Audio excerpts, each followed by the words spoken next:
Let's go to Poland now, where thousands of people have been taking part in an anti-government rally in Warsaw. They're protesting against a new law critics say could be used to target opposition politicians in an election year. Well, here's Donald Tusk speaking at that rally as it started. The first step to victory is to recognise our strength.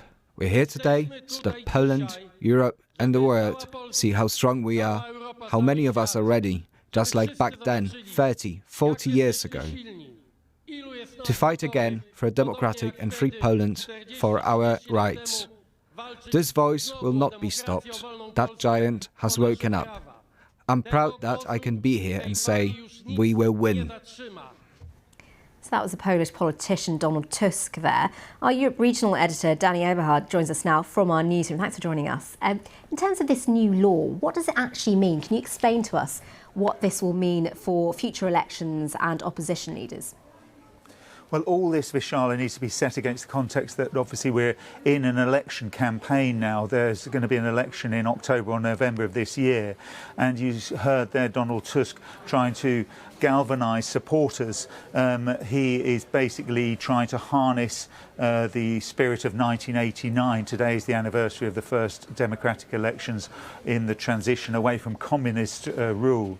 So that's the backdrop. The law itself has helped to bring people to the streets. It is setting up a commission that will look in from 2007 onwards what politicians may have paid undue influence to Moscow. It's going to examine things like energy deals, for example, and all this is set against the backdrop of the war in Ukraine, but opposition politicians are suspicious of the timing. They say what it actually is doing is providing a lever to bash the opposition politicians and potentially ban them from office. It's no coincidence, it seems, that the Commission starts looking at the period from 2007, which is when Donald Tusk himself was Prime Minister of Poland before he became President of the European Council later on.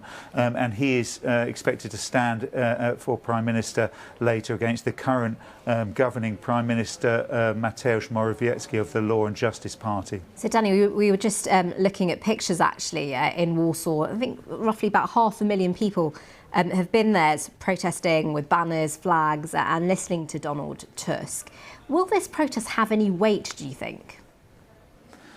It will certainly be, it's a very useful rallying cry for Donald Tusk and the opposition.